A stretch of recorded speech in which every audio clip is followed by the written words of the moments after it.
ಹೊಸಕೋಟೆ ತಾಲೂಕಿನ ಜಡಿಗೇನಹಳ್ಳಿ ಹೋಬಳಿಯ ದೊಡ್ಡನಲ್ಲೂರ ಹಳ್ಳಿಯ ಶ್ರೀ ಕ್ಷೇತ್ರ ಅಭಯ ಶನೀಶ್ವರ ಸ್ವಾಮಿ ದೇಗುಲದ ಸಂಸ್ಥಾಪಕರು ಆರ್ಯಭಟ ಪ್ರಶಸ್ತಿ ಪುರಸ್ಕೃತರಾದ ವೇದಬ್ರಹ್ಮ ಶ್ರೀ ಡಾಕ್ಟರ್ ವೀರಬ್ರಹ್ಮಾಚಾರ್ಯ ಗುರೂಜಿ ಅವರ 52ನೇ ಹುಟ್ಟುಹಬ್ಬದ ಅಂಗವಾಗಿ ರವಿಸುತ ಟ್ರಸ್ಟ್ನ ಆಡಳಿತದ ಮಂಡಳಿ ವತಿಯಿಂದ ಅನ್ನದಾಸೋಹ ಹಾಗೂ ಶ್ರೀ ಶನೇಶ್ವರನಿಗೆ ವಿಶೇಷ ಪೂಜಾ ಕಾರ್ಯಕ್ರಮಗಳು ಹಮ್ಮಿಕೊಳ್ಳಲಾಗಿದ್ದು ನೂರಾರು ಭಕ್ತರು ಶ್ರೀ ಡಾಕ್ಟರ್ ವೀರಬ್ರಹ್ಮಾಚಾರ್ಯ ಗುರೂಜಿ ಅವರನ್ನು ಸನ್ಮಾನಿಸಿ ಅಭಿನಂದಿಸಿದ್ದಾರೆ. ಇನ್ನು ಇದೇ ಸಂದರ್ಭದಲ್ಲಿ ಬೂದಿಗೆರೆ ಗ್ರಾಮ ಪಂಚಾಯಿತಿ ಸದಸ್ಯ ನಾರಾಯಣಸ್ವಾಮಿ ಮಾತನಾಡಿ, ಸಾವಿರಾರು ಜನ ಭಕ್ತರು ಇಲ್ಲಿ ಬಂದು ಸ್ವಾಮಿಗಳ ಹುಟ್ಟುಹಬ್ಬಕ್ಕೆ ಶುಭ ಕೋರಿದ್ದು ಎಲ್ಲರನ್ನ ಆ ದೇವರು ಕಾಪಾಡಲಿ ಹಾಗೂ ಡಾಕ್ಟರ್ ವೀರಬ್ರಹ್ಮಾಚಾರ್ಯ ಗುರೂಜಿ ಅವರಿಗೆ ದೇವರು ಇನ್ನಷ್ಟು ಆರೋಗ್ಯ ಐಶ್ವರ್ಯ ನೀಡಲಿ ಎಂದು ಶುಭ ಹಾರೈಸಿದ್ದಾರೆ. ನನ್ನ ಹೆಸರು ನಾರಾಯಣಸ್ವಾಮಿ ಅಂತ, ಬೂದಿಗೆರೆ ಗ್ರಾಮ ಪಂಚಾಯಿತಿ ಸದಸ್ಯರು. ಏನು 52ನೇ ವರ್ಷದ ಶ್ರೀ ನಮ್ಮ ವೀರಬ್ರಹ್ಮ ಸ್ವಾಮೀಜಿ DL ವೀರಬ್ರಹ್ಮ ಸ್ವಾಮೀಜಿಗಳಿಗೆ ಹುಟ್ಟುಹಬ್ಬದ ಆರ್ಥಿಕ ಶುಭಾಶಯಗಳನ್ನು ಹೇಳ್ತಾ, ಸಾವಿರಾರು ಜನ ಭಕ್ತರು ಇವತ್ತು ಈ ಅವರ ಹುಟ್ಟುಹಬ್ಬದ ಶುಭಾಶಯಗಳನ್ನು ಕೋರೋಕ್ಕೆ ಪ್ರತಿಯೊಬ್ಬ ಭಕ್ತರು ಇಲ್ಲಿ ಬಂದಿದ್ದಾರೆ. ಅವ್ರಿಗೆ ಪ್ರತಿಯೊಬ್ಬರಿಗೂ ಸಹ ಅವರು ಆಶಿಸ್ತಾ ಒಳ್ಳೆಯದಾಗಲಿ ಅಂತೇಳಿ ಅನುಗ್ರಹನ ಮಾಡ್ತಾ, ಪ್ರತಿ ವರ್ಷಕ್ಕೊಂದು ಸಾರಿ ಅವ್ರ ಕಮ್ಮಿ ಅಂದ್ರೂ ಒಂದು 10ರಿಂದ 15 ಸಾವಿರ ಜನಸಂಖ್ಯೆ ಸೇರ್ತಾರೆ. ಇಲ್ಲಿ ಊಟದ ವ್ಯವಸ್ಥೆ ಪ್ರತಿಯೊಬ್ಬರಿಗೂ ವರ್ಷನೂ ಮಕ್ಕಳಿಗೆ ಬಟ್ಟೆ ಕೊಡುವಂಥ ಕಾರ್ಯಕ್ರಮ ಮಾಡ್ತಾಯಿದ್ವಿ. ಈ ವರ್ಷ ಸ್ವಲ್ಪ ತಡವಾಗಿದ್ದರಿಂದ ನಿಲ್ಲಿಸಿದ್ದೀವಿ. ಬಟ್ಟೆ ಕೊಡೋದು ಮತ್ತು ಬುಕ್ಸು, ಯೂನಿಫಾರ್ಮ್ ಎಲ್ಲ ಕೊಡ್ತಾಯಿದ್ವಿ. ನೆಕ್ಸ್ಟ್ ಮುಂದಿನ ವರ್ಷದಿಂದ ಕೊಡ್ತೀವಿ. ಅದೇ ಥರ ನಮ್ಮ ಗುರುಗಳು ಏನು ನೂರಾರು ವರ್ಷ ಚೆನ್ನಾಗಿ ಬಾಳಲಿ ಅಂತ ಹೇಳ್ತಾ ನಾನು ಸಹ ಇದರಲ್ಲಿ ಆಶಿಸ್ತಾ ಇದ್ದೇನೆ.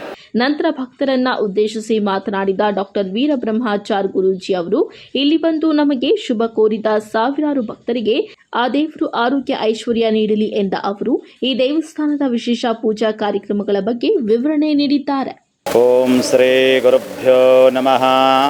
ಗುರುಬ್ರಹ್ಮ ಗುರುವಿಷ್ಣು ಗುರುದೇವೋ ಮಹೇಶ್ವರಃ. ಗುರು ಸಾಕ್ಷಾತ್ ಪರಬ್ರಹ್ಮ ತಸ್ಮೈ ಶ್ರೀ ಗುರುವೇ ನಮಃ. ನಮ್ಮ ತಂದೆ ತಾಯಿ ಶ್ರೀಮತಿ ಶ್ರೀ ಮಾಳಿಗಮ್ಮ ಮತ್ತು ಲಕ್ಷ್ಮಣಾಚಾರ್ಯವರ ಕಡೆ ಪುತ್ರ. ನಾನು 7ನೇ ಮಗ. ಮಗನಾಗಿ ನಾನು ಈ ಭೂಮಿ ಮೇಲೆ ಹುಟ್ಟಿದ್ದಕ್ಕೆ ಆ ಶನಿ ಮಹಾರಾಜನ ಕೃಪೆಯಿಂದ, ನಮ್ಮ ತಂದೆ ತಾಯಿ, ನಮ್ಮ ಕುಟುಂಬದ ಒಂದು ಪ್ರೀತಿ ವಿಶ್ವಾಸದಿಂದ ಈ ಹಂತಕ್ಕೆ ಬೆಳೆದು ಈ ಒಂದು 52ನೇ ವರ್ಷದ ಹುಟ್ಟುಹಬ್ಬ ಆಚರಿಸ್ತಕ್ಕಂಥ ಈ ಸಮಸ್ತ ಭಕ್ತ ಜನಕೋಟಿಗೆ ಎಲ್ರಿಗೂ ಒಳ್ಳೆಯದಾಗಲಿ ಅಂತಕ್ಕಂಥದ್ದೇ ನನ್ನ ಬಯಕೆ.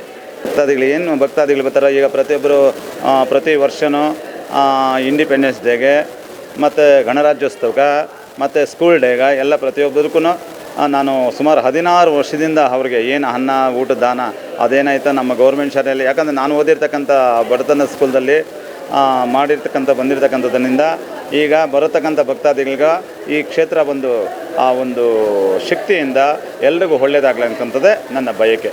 ಈ ಮಂಗಳವಾರ, ಭಾನುವಾರ, ಶುಕ್ರವಾರ ಬೆಳಗ್ಗೆ 10ರಿಂದ ಸಂಜೆ 6 ಗಂಟೆವರೆಗೂ ಇವರು ಬಡವರನ್ನಂಗಿಲ್ಲ, ಇವ್ರು ಸಾಹುಕಾರರಪ್ಪ, ಇವ್ರು ರಾಜಕಾರಣಿಗಳು, ಇವ್ರು ಗೌರ್ಮೆಂಟ್ ಅಫಿಷಿಯಲ್ ಅನ್ನಂಗಿಲ್ಲ, ಎಲ್ಲರಿಗೂ ಸಮಸ್ತ ಬಂದ್ರಿಗೂ ಒಂದೇ ಒಂದು ಸಮಾನತೆಯಾಗಿ ನನಗೆ ಕಾಣಿ ಅವ್ರನ್ನ ಒಳ್ಳೆಯದಾಗಲಿ ಅಂತಕ್ಕಂಥದ್ದೇ ಬಯಸಿದ ನಂದು. ಮತ್ತು ವಿಶೇಷವಾದ ಒಂದು ಅಮಾವಾಸ್ಯೆ ಪ್ರತ್ಯಂಗಿರಿ ಹೋಮ ಮಾಡ್ತೀನಿ. ಸಾವಿರಾರು ಜನ ಭಕ್ತಾದಿಗಳು ಬಂದು ಅವ್ರ ಕಷ್ಟ ಕಾರ್ಪಣ್ಯಗಳನ್ನ ಕಳ್ಕೊಂಡು ಹೋಗ್ತಾರೆ. ಪ್ರತಿ ಹುಣ್ಣಿಮೆ ಸುಮಾರು 350ನೇ ಹುಣ್ಣಿಮೆ ಈಗ ನಡೀತಕ್ಕಂಥದ್ದು. ಪ್ರತಿ ಗುರು ಪೂರ್ಣಿಮೆನೂ ವಿಶೇಷವಾಗಿ ಪೂಜೆ ಮಾಡ್ತೀನಿ. ಅದರಲ್ಲಿ ಬಂದಂಥ ಭಕ್ತಾದಿಗಳು, ಹೆಣ್ಮಕ್ಳಿಗೆ ವಿವಾಹ ಬಂದಿರತಕ್ಕಂಥ ಮಕ್ಳಿಗೆ ಅವ್ರಿಗೊಂದು ಶಾಂತಿ, ಮತ್ತು ಸುಮಾರು ಅವ್ರದ್ದು ಕಷ್ಟ ಕಾರ್ಪಣ್ಯಗಳೇನಿರ್ತಾವೆ ಅವ್ರದ್ದೆಲ್ಲ ಭಾಗಿಯಾಗಿರ್ತಕ್ಕಂಥದ್ದೇ ನನ್ನೊಂದು ವಿಶೇಷವಾಗಿ ಅವ್ರಿಗೆ ಒಳ್ಳೆಯದಾಗಲಿ ಅಂತಕ್ಕಂಥ ಬಯಕೆಯಿಂದ ಪ್ರತಿ ವಾರ 3 ದಿನ ಅವ್ರಿಗೆ ನೋಡಿ ವ್ಯವಸ್ಥೆ ಮಾಡ್ತೀನಿ. ಹುಣ್ಣಿಮೆ ಶನೇಶ್ವರ ಸ್ವಾಮಿ ದೇವಸ್ಥಾನದಲ್ಲಿ ಮಾಡ್ತೀನಿ. ಅಮಾವಾಸ್ಯೆ ಶ್ರೀ ಶಕ್ತಿಪೀಠದಲ್ಲಿ ಭದ್ರ ಮಹಾಕಾಳಿ ಶಕ್ತಿಪೀಠದಲ್ಲಿ ಮಾಡ್ತಕ್ಕಂಥ ಹೋಮದಲ್ಲಿ ಮಾಡ್ತೀನಿ.